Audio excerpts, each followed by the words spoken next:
नमस्कार।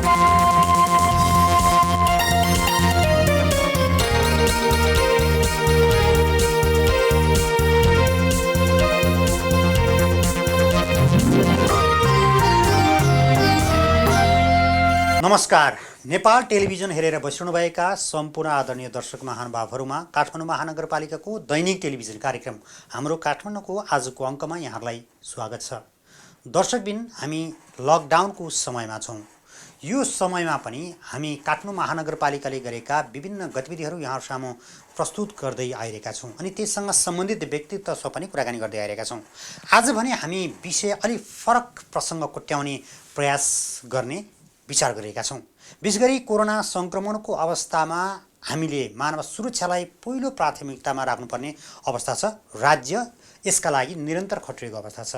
यो अवस्थामा नेपालको समग्र बिमा, विशेष गरी जीवन बिमाको अवस्था के छ, कसरी अगाडि बढेको छ, जनताले आफ्नो स्वास्थ्य बिमा, विशेष गरी जीवन बिमा गर्ने अवस्था सहज बन्न सकेको छैन, किन गरिरहेका छैनन्, अथवा चाहिँ त्यसका लागि राज्यले गर्नुपर्ने भूमिका अथवा स्थानीय सरकारले गर्न सक्ने भूमिका के हुन सक्थ्यो भन्ने विषयमा आजको कार्यक्रम हामीले यसमा केही प्रसङ्ग कोट्याउने प्रयास गर्ने जमर्को गरेका छौँ। त्यसका लागि आज हामीसँग हुनुहुन्छ जीवन बिमक सङ्घ नेपालका कोषाध्यक्ष एवं रिलायन्स लाइफ इन्सुरेन्सका प्रमुख कार्यकारी अधिकृत प्रवीण रमन पराजुली। यहाँसँग कुराकानी गर्नेछौँ। यहाँलाई स्वागत छ। धन्यवाद। अहिले हामी अत्यन्त जोखिम अवस्थामा छौँ, सङ्क्रमणको अवस्थामा छौँ। हजुर। एक व्यक्तिबाट अर्को व्यक्तिको त्रास जस्तो भइरहेको छ, कसलाई कोरोना सङ्क्रमण छ या छैन भन्ने अवस्थामा छौँ। यो अवस्थामा विशेष गरी काठमाडौँ महानगरपालिका क्षेत्रभित्र 77 जिल्लाका नागरिकहरू बसोबास गर्नुहुन्छ। उहाँहरूको स्वास्थ्य चुनौती एकातिर छ, जीवन सुरक्षाको अर्को कुरा छ। र हामी जीवन सुरक्षा कुराकानी गर्दाखेरि हाम्रो जीवन पछाडिको एउटा महत्त्वपूर्ण पाटो पनि भन्छन् जीवन बिमालाई। यो अवस्थामा यहाँले कसरी विश्लेषण गर्नुहुन्छ? मैले बग्नुजीलाई अब कहाँबाट स्टार्ट गरेँ भने जीवन पछाडिको भन्दा पनि जीवनको र जीवनको पछाडिको, किन हामी किन भन्छौँ भने जीवन बिमा भन्दा साथै हामीले जीवन बिमा के को लागि गर्ने त पहिलो कुरा। जहिले अहिले हामीले एउटा परिस्थिति के आएको छ भने अहिलेको कोभिड-19 को इस्युहरू आइरहेछ। सो यसको च्यालेन्ज चाहिँ विश्व अर्थतन्त्र र नेपालको अर्थतन्त्रमा कसरी परिरहेछ, एउटा जीवनकोतिर छ भने अर्को पार्ट चाहिँ इकोनोमिक एक्टिभिटीको हिसाबले पनि आइरहेछ। सो भनेपछि अबको च्यालेन्ज भने दुईतिरबाट हेर्नुपर्छ जस्तो लाग्छ। पहिलो राज्यको तर्फबाट आउने च्यालेन्जेसहरू, अर्को आम नागरिकको ले फेस गर्नुपर्ने अब्स्ट्याकल्सहरू, त्यो जीवनको केसमा किन नहोस्, रिस्कको केसमा किन नहोस्, प्रोटेक्सनको केसमा किन नहोस्, एम्प्लोइमेन्टको केसमा किन नहोस्। त्यस्तै राज्यले पनि हेर्नुपर्ने कुराहरू चाहिँ के भने यो च्यालेन्जेसहरूलाई चाहिँ आत्मसात गरेर आफ्ना जनताको सुरक्षा र एट द सेम टाइम त्यो खालको सुरक्षा दिन सक्ने उपकरणहरूलाई पनि कसरी राख्ने ताकि इकोनोमी पनि इन्ट्याक्ट रहोस्, जनता पनि सुरक्षित रहौँ र केही न केही हिसाबले चाहिँ हामी अगाडि बढ्ने सिचुएसन चाहिँ कायम होस्। सो यो च्यालेन्जको मिक्सचर चाहिँ एउटा पार्ट भनेर चाहिँ जीवन बिमा पनि जस्तो लाग्छ। मैले अलिकति सबै कुरालाई समावेश गरेर ल्याउँदाखेरि यो किन भन्दैछु भने जीवन बिमाको उद्देश्य भने पनि एउटा प्रोटेक्सन, इन्सुरेन्स भने जहिले पनि प्रोटेक्सनबाट सुरु हुन्छ। सो प्रोटेक्सन भन्दा नै सुरक्षण भयो। सो सुरक्षण के को त भन्दाखेरि हामी पहिला जीवन बिमा केसमा हेऱ्यौँ भने आर्थिक सुरक्षणको कुरा गर्छ।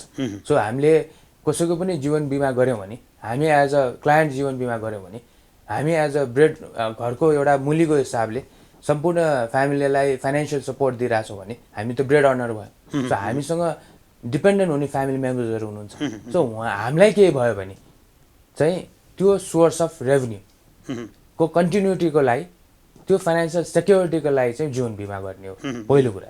सो यो भनेपछि यो उद्देश्य के को लागि त भन्दाखेरि त्यो एउटा पार्ट भने चाहिँ प्रोटेक्सन हो पहिलो। सो जीवन बिमाको तरिकाहरू डिफ्रेन्ट भिन्नका जीवन बिमा हुन्छ। सो प्रोटेक्सन कसरी दिने भने खालि प्रोटेक्सन मात्रै लिने खालका जीवन बिमाहरू पनि हुन्छन् पोलिसीहरू, तर प्रोटेक्सनको साथ सेभिङ यानि बचतको कुराहरूलाई राखेर गर्ने खालको जीवन बिमाहरू पनि हुन्छन्। सो यो कम्बिनेसन चाहिँ हामीले लिन सक्यौँ भने हामीले आफ्नो सुरक्षण गर्छौँ र आफूलाई भवितव्य के भइहाल्यो भने चाहिँ आफ्नोमा डिपेन्डेन्ट हुने फ्यामिली मेम्बर्सहरूलाई चाहिँ फाइनेन्सियल सेक्युरिटी दिएर आजको दिनमा पनि त्यसले के गर्छ त हामीले आजको दिनमा हामीले बिमा लिएर हिँड्यौँ भने त्यसले मलाई आजको दिनमा फाइदा हुन्छ कि यसलाई एउटा चाहिँ कसरी हेरिन्छ भने मृत्यु पश्चात भनेर डिफाइन गर्न थाल्छौँ कि तर साँच्चीकै हेर्नुभयो भने जीवन बिमा लिएका पोलिसी होल्डर्सको केसमा हामीले कुरा गरौँ भने मेबी क्लेम पर्सेन्टेज 1% 2% होला 98%को केसमा के हुन्छ त भने रिस्क प्रोटेक्सन हुन्छ एउटा पार्ट तपाईँले रिस्क मात्रैलाई कभर गर्नुभयो बचतको पार्टको प्लान लिनु भएन भने तर बचत शुद्धको प्रोटेक्सन लिनुभयो भने के भयो त भने यसको अब्जेक्टिभ भने एउटा फोर्स सेभिङ पनि हो सो बचतलाई पनि लिएर जानुभयो भने त्यसले आजको दिनमा हामी एज अ इन्स्योर के गर्छ भन्दाखेरि हामीलाई आजको दिनमा निर्धक्कका साथ हामीले अगाडि बढ्न सक्छौँ हामी जे कार्य गरिरहेको छौँ अब त्यो अहिलेको च्यालेन्जेसमा किन नहोस् फ्युचरमा आउन सक्ने च्यालेन्जेसमा किन नहोस् आफ्नो अनइम्प्लोइमेन्टको केसमा किन नहोस् रिटायरमेन्टको केसमा किन नहोस् आफ्ना चाहिँ सन्ततिहरूको पार्टमा हामीले बेसिक कुरा के गर्छौँ त तर आम बुझाइ हेर्ने हो भने आम नागरिकको बुझाइ हेर्ने हो भने त्यस्तो छैन नि त होइन जस्तै इन्सुरेन्स मैले यो जीवन बिमा गरेँ अब मेरो मृत्यु पछि आउने त्यो ठेगानै छैन लिने बेला झन्झट मेरो परिवारले दुःख पाउने त्योभन्दा बरु बैङ्कमा लगेर म राख्छु त्यसैबाट केही गर्न सकिन्छ भन्ने खालको त्यो आम बुझाइ पनि छ नि त्यो बुझाउन नसके हो अथवा चाहिँ अहिलेको जस्तै अहिले हामी कोरोनाकै सङ्क्रमणमा छौँ होइन कति मानिसहरू अहिले सङ्क्रमणको चपेटामा हुनुहुन्छ होइन नेपालमा त त्यति खालको दुःखद घटना हामीले सुन्नु परेको अवस्था छैन यद्यपि होइन यो अवस्था भविष्यमा पनि आउन सक्ला होइन हामीले जीवनमा कहिले नभएको घटना अहिले भोगिरहेका छौँ अब आम नागरिकलाई बुझाउने कसरी आम नागरिकले बुझेको अवस्था छैन गलत बुझिरहेको अथवा चाहिँ सही बुझिरहेको अथवा हामीले बुझाउन नसकेको के हो त यो सबभन्दा लिमिटेसन चाहिँ अब जस्तै जीवन बिमाको पेन्ट्रेसनको हिसाबले हेऱ्यौँ भने जस्तै 3 वर्ष 2.5 वर्ष 3 वर्ष अगाडि 7% पेन्ट्रेसन थियो पपुलेसनमा आजको दिनमा नयाँ संस्थाहरू आइसकेपछि र पुरानो संस्थाहरूले पनि आफ्नो एक्टिभिटीलाई बढाइसकेपछि जुन हिसाबको ब्रान्च एक्सपेन्सनहरू भयो त्यहाँबाट आजको पेन्ट्रेसन चाहिँ वैदेशिक रोजगारलाई छोड्दाखेरि 20-21%को पेन्ट्रेसन भइसकेको छ अब किन चेन्ज भयो त अघि तपाईँले जे कुरा भन्दै हुनुहुन्छ सो एडुकेसन सबभन्दा लिमिटेड च्यालेन्ज चाहिँ हाम्रो केसमा कुनै पनि फाइनेन्सियल प्रोडक्टको नेपालको केसमा हामीले हेऱ्यौँ भने चाहिँ वित्तीय साक्षरता सो फाइनेन्सियल लिट्रेसी चाहिँ हामीमा अलिक पोरै छ एउटा एडुकेसनको लेभलको होला सो त्यसको पार्टमा चाहिँ स्पेसली जीवन बिमाको केसमा अघि मैले सुरुमै भने हाम्रो अन्डरस्ट्यान्डिङ कहाँबाट सुरु हुन्छ भने मृत्यु पश्चातबाट होइन यो भने चाहिँ हामीले कसरी हेर्नु पऱ्यो भने यो कुनै हामीले लगेर ब्याङ्कमा लगेर एफडीमा राख्यौँ या त्यो मुद्दतीमा लगेर राख्यौँ भने त्यसले जीवन बिमाको काम गर्छ भक्कै गर्दैन ब्याङ्कमा हामीले राख्यो भने के पाउँछौँ इन्ट्रेस्ट एउटा पाउन होइन र प्रिन्सिपल तपाईँले एउटा मेच्योरिटी पछि रिपेमेन्ट पाउनु होला तर भोलि गएर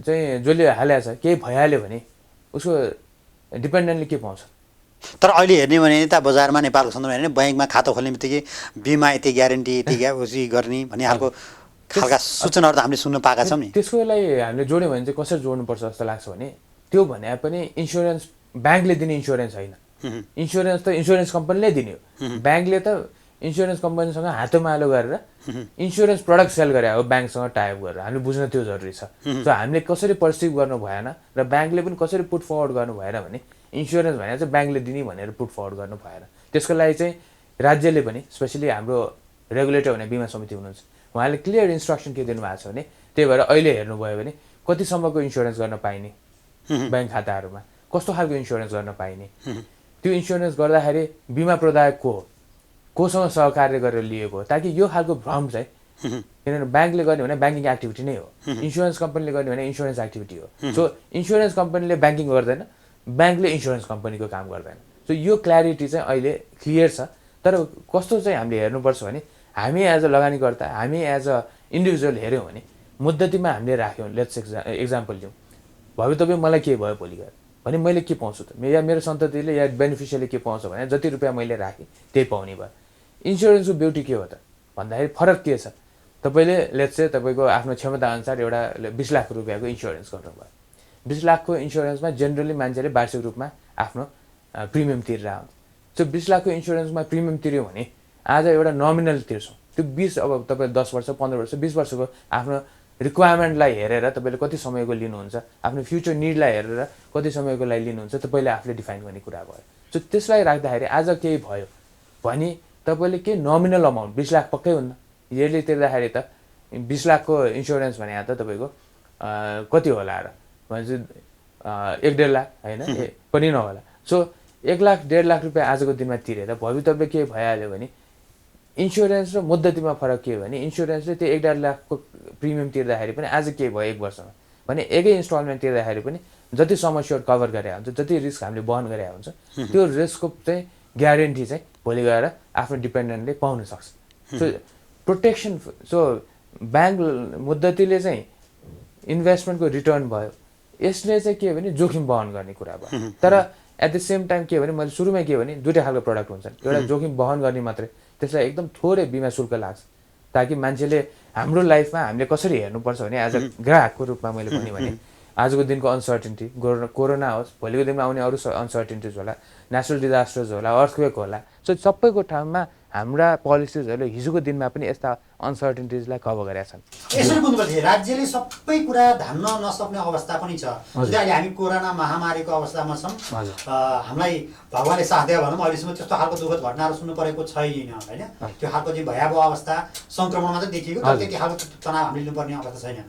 यो अवस्थामा विदेशमा जस्तो अवस्थामा भइदियो भने यस्तो अवस्थामा चाहिँ आम नागरिक म आफै सुरक्षित छु, सरकारले गर्न सकेन भने पनि म चाहिँ यतातिर सुरक्षित है भन्न सक्ने अवस्था हुन्छ भन्नु खोज्नु। एक्ज्याक्टली मैले किन रिलेट गरिरहेको छु भने हाम्रो अब कुनै पनि जीवन बिमासँग या बिमाको पार्टमा चाहिँ राज्यले हामीले जतिसक्यो अवेरनेस बढाएर इन्डिभिजुअल आफैले पोलिसिजहरू लिने आयो भने, जस्तै हाम्रो केसमा भनौँ, हाम्रै देशको केसमा भनौँ भने चाहिँ हाम्रो सोर्सेसहरू लिमिटेड छन् भनेपछि आजको दिनमा राज्यको प्राथमिकतामा के आउँछ त होइन, आजको जस्तो च्यालेन्ज मेबी टेस्ट होला होइन, सो अरू कुराहरू कहिलेका चाहिँ छायामा पर्न सक्ने कन्डिसन होला प्रायोरिटीले गर्दाखेरि। सो सोसल सेक्युरिटी नेट भन्छौँ जुन एउटा शब्द छ हाम्रो, सो सोसल सेक्युरिटी नेट राज्यको उद्देश्य पनि के हुन्छ, आफ्ना जनतालाई चाहिँ जति सक्यो सोसल सेक्युरिटी चाहिँ प्रदान गरौँ। त्यसै कारणले सोसल सेक्युरिटी फन्ड भनेर अहिले भर्खर हामीले त्यो अवधारणामा ल्याइरहेछौँ ताकि पेन्सनको पार्ट त्यहाँबाट टेकन केयर होस्, मान्छेले आज कमाउने बेलामा आफ्नो कन्ट्रिब्युसन आज गरोस् ताकि फ्युचर सेक्युरिटी उसले आज पाओस्।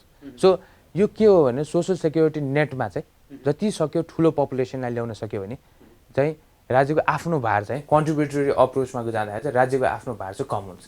चाहिँ राज्यले यो भार कम गर्नको लागि भविष्यको लागि भनौँ न यहाँले भनिसक्नु भएको छ, सरकारले गत वर्षबाट सुरुवात गरिसकेको छ, ठुलो अभियानका रूपमा सुरुवात गरेको छ होइन, सामाजिक सुरक्षा कोषको मार्फत।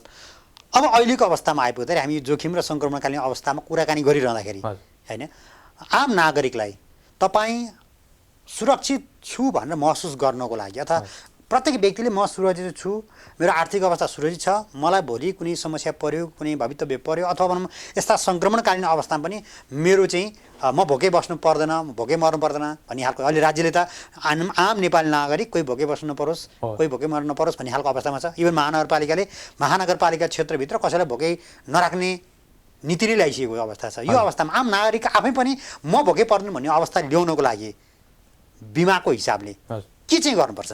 त्यसमा हामीले जहिले पनि के भने एउटा हाम्रो फाइनेन्सियल प्लानिङ भन्छौँ नि, त्यो वित्तीय एउटा व्यवस्थापन चाहिँ हामीले जहिले पनि गर्दाखेरि हामी एज अ इन्डिभिजुअलले चाहिँ हामीले एउटा सर्टन अमाउन्ट हामी पेसाबाट अब आफ्नो कुनै बिजनेस होला या कुनै अब स्यालेरिड इन्कम होला, सो जुन बेलामा हामीले जति हाम्रो चाहिँ एउटा रेगुलर ड्र हुन्छ त्यसमा हामीले चाहिँ के गर्नुपर्छ भने फाइनेन्सियल प्लानिङ गर्न जरुरी छ।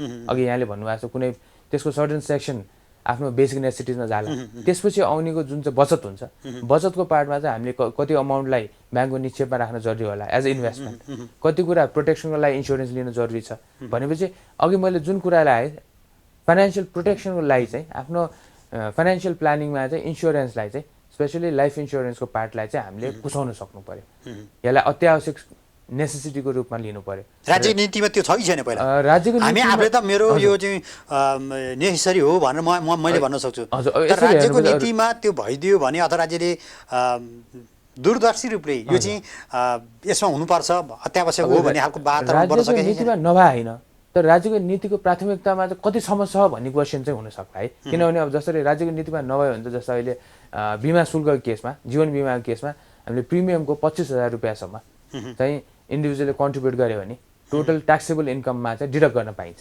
चाहिँ राज्यले त्यो अभियसली फेसिलिटेट गरेकै हो, तर के भने त्यो पुग्छ त, त्यसले एडिक्वेट कभरेज दिन्छ त भन्ने क्वेसन चाहिँ हो। 25,000 को प्रिमियम भने चाहिँ आजको दिनमा हेऱ्यो भने मेबी 2-2.5 लाखको बिमा होला।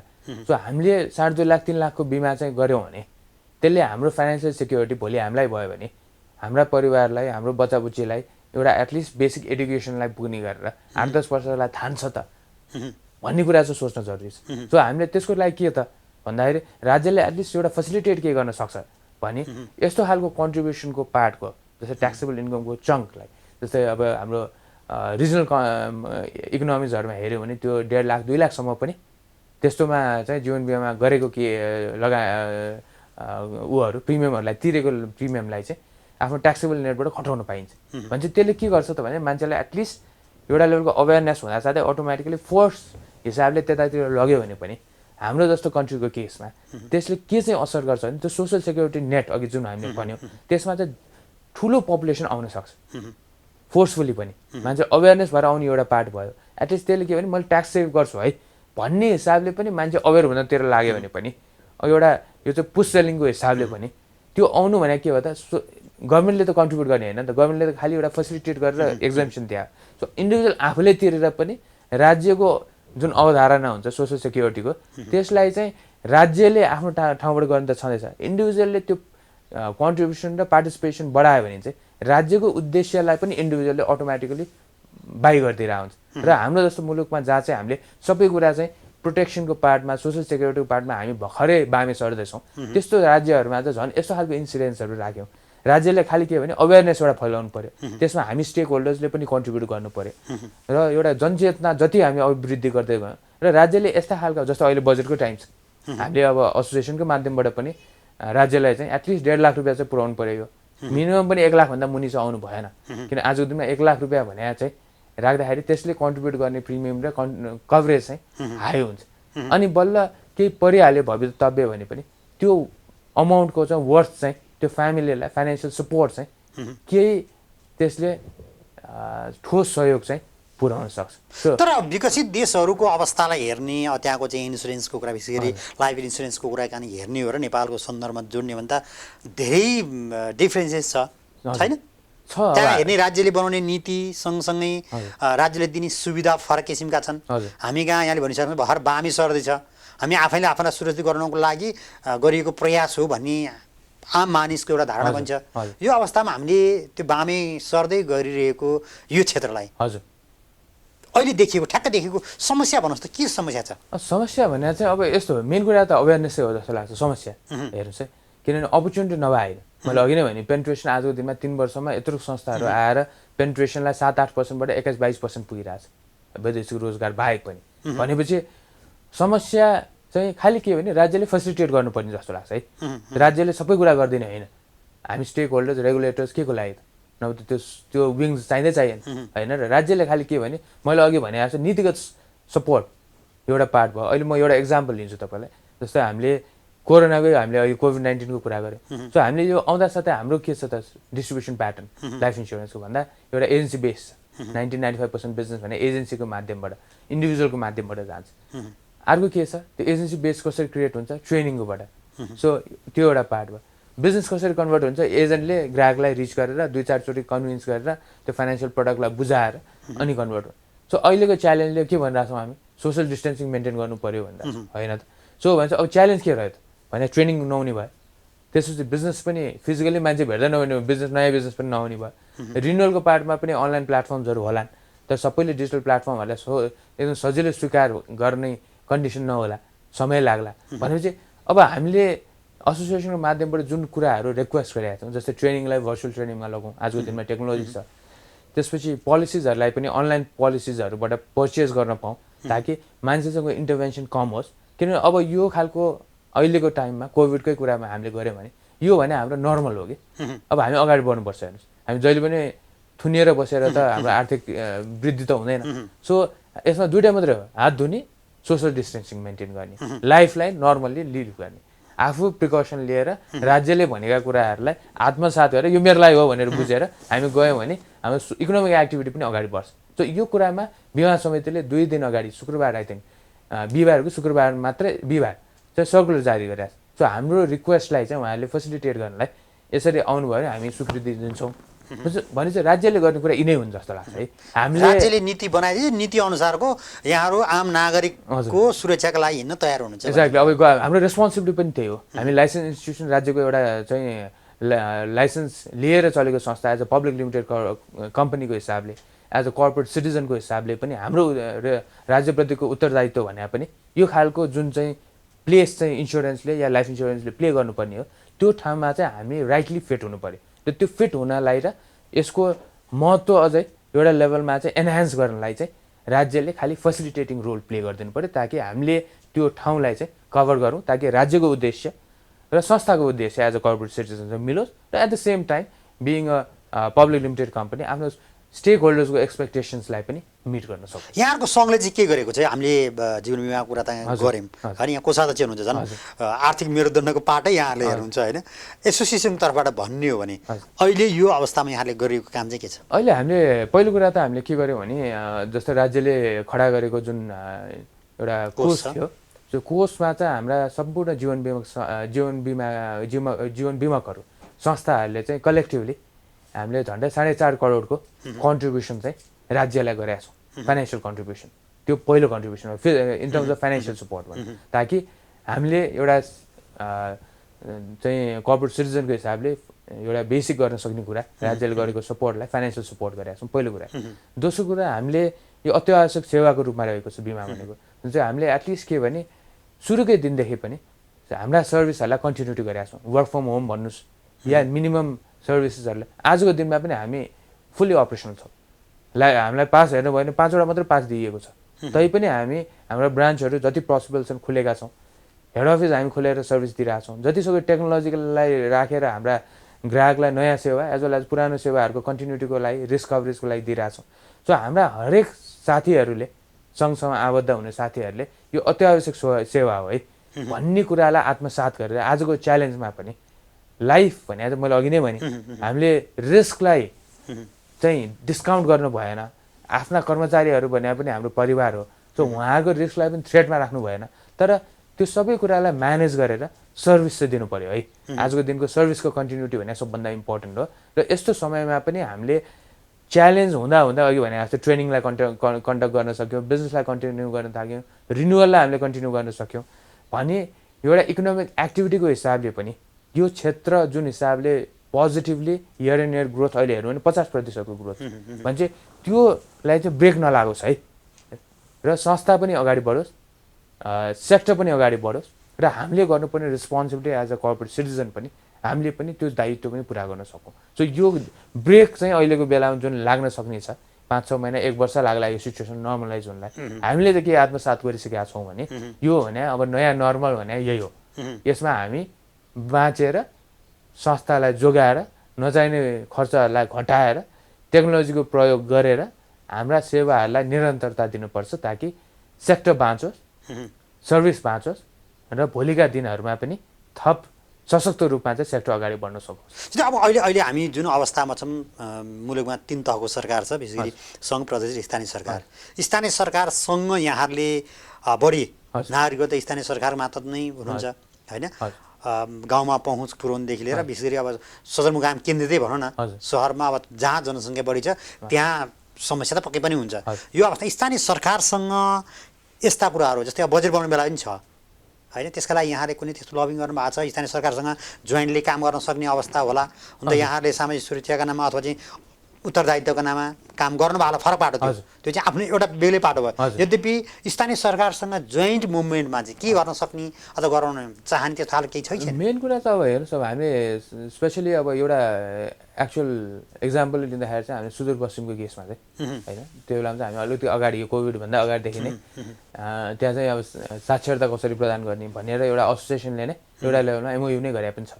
सो ताकि हामीले लोकल लेभलमा के खालको सपोर्ट गर्ने इन टर्म्स अफ अवेरनेस होला, इन टर्म्स अफ फाइनेन्सियल लिट्रेसीको कुराहरू होला, उहाँले रन गर्ने प्रोग्रामहरूमा हामी एज अ रिसोर्स पर्सन गएर त्यसको महत्त्व किन छ त इन्सुरेन्सको या लाइफ इन्सुरेन्सको महत्त्व के छ भन्ने कुराहरू होला। यहाँले भनेको नीति नियममा चाहिँ केही चाहिँ प्रादेशिक रूपमा गर्नुपर्ने कुराहरू त्यहाँ चाहिँ हामी एउटा लेभलमा एमओयू नै साइन गरेर पनि अगाडि बढिसकेका छौँ। अरू लेभलमा चाहिँ के भने निड बेसिसमा कहिले काहीँ अब बिमा सब्जीले प्रोग्रामहरू गरिरहनुहुन्छ, त्यसमा रिसोर्स पर्सनको हिसाबले जनसङ्ख्याको ठुलो भाग त काठमाडौँमा छ होइन, करिब 50-60 लाखको करिब जनसङ्ख्या। यो तथ्याङ्कमा भन्दा अलिकति किनभने आउने जाने ओहोरदोहोर गरिनु भएको कारणले गर्दा पनि 50-60 लाख जनसङ्ख्या करिब काठमाडौँ महानगरपालिका क्षेत्रभित्रै बसोबास गरेको भन्ने छ। यो अवस्थामा जोड्न सक्ने त धेरै कुराहरू छन् नि। छन्। अब हामीले चाहिँ जहिले पनि के भन्छौँ भने हामी जुन तहमा पनि अब हामीले अब डिरेक्टली रिच गरेर यो गरौँ भन्ने कुरा चाहिँ अब हामी सर्भिस प्रोभाइडर पनि भयो होइन।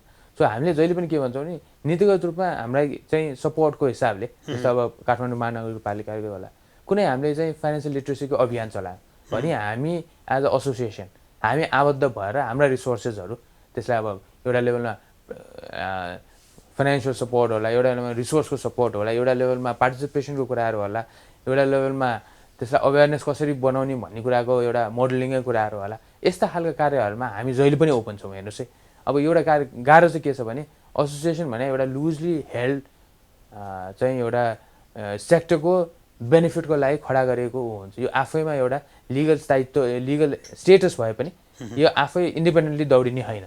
सो त्यसले गर्दाखेरि हामी के भन्छौँ भने हामी आज एसोसिएसनको तर्फबाट हामी हरेक प्रादेशिक लेभलमा महानगरपालिका या इभन गाउँपालिकाका होला जहाँ पनि हामीलाई कुनै खालको हामीले सपोर्ट गर्नु पर्यो एज अ सेक्टरको हिसाबले एज अ फाइनेन्सियल लिट्रेसीलाई बिल्ड गर्नलाई या यसको महत्त्व किन छ हाम्रो जीवनमा भन्ने कुराहरू स्पेसली अवेरनेस जेनेरेट गरिसकेपछि सल्युसन त्यही छ भन्छु कि म। राज्यले जनचेतना फैलाउने काम चाहिँ राज्यले गर्नु पर्यो, अरू काम नीति बनाइदिनु पर्यो, अरू काम तपाईँहरूले गर्नुहुन्छ। राज्यले सँगै हामी हातमालो गर्न पनि तयार छौँ। इभन जनचेतनाको केसमा पनि मैले चाहिँ त्यो राज्यकै रेस्पोन्सिबिलिटी भन्दिनँ, त्यो हाम्रो रेस्पोन्सिबिलिटी पनि हो एज अ स्टेक होल्डर। खालि हामीले बिजनेस गर्ने भन्ने मात्र पनि होइन। सो त्यो जोइन्ट रेस्पोन्सिबिलिटी हो। तर के भने जोइन्ट रेस्पोन्सिबिलिटी कसरी चाहिँ हामीले खाता बनाउनु त, त्यो खातामा उहाँहरूको रोल के हाम्रो रोल के भन्ने एउटा चाहिँ क्ल्यारिटी हामीले ल्यायौँ भने हामी आफ्नो आफ्नो रेस्पोन्सिबिलिटी रोलमा हामी क्लियर हुन्छौँ र आफ्नो आफ्नो उद्देश्य अनुसार जुन कोर अब्जेक्टिभ छ त्यो उद्देश्य चाहिँ हामीले डेलिभर गर्नलाई चाहिँ सँगै हातेमालो चाहिँ गरेर राज्य र स्टेक होल्डरले चाहिँ सँगै गएर त्यो अब्जेक्टिभलाई चाहिँ मिट गर्न सक्छौँ। त्यो चाहिँ कमिटमेन्ट चाहिँ हामी एसोसिएसनको तर्फबाट मनै पनि दिन सक्छौँ। हस्, यस्तो सङ्क्रमणकालीन अवस्था छ तैपनि हाम्रो स्टुडियोसम्म आएर जीवन बिमाका विषयमा जानकारी दिनु यहाँलाई धेरै धेरै धन्यवाद। धन्यवाद। दर्शकवृन्द, आज हामीले कुराकानी गऱ्यौँ विशेष गरी आम नागरिकहरूको जीवनको बिमा जीवनको सुरक्षाका विषयमा हामी कसरी हाम्रो आर्थिक क्षेत्रलाई मजबुत बनाउन सकिन्छ, जीवन सुरक्षित बनाउन सकिन्छ भन्ने विषयमा आर्थिक पाटोसँग जोडेर केही कुरा जोड्ने प्रयास गऱ्यौँ। विशेष गरी जीवन बिमासँग सम्बन्धित रहेर आजको कार्यक्रमको निर्धारित समय सकिएको छ। भोलि पनि नयाँ विषय र प्रसङ्ग लिएर आउने नै छौँ। तबसम्मका लागि सम्पूर्ण टिमसहित म वैकुण्ठ भण्डारी बिदा चाहन्छु। नेपाल टेलिभिजन हेर्दै गर्नुहोला। नमस्कार।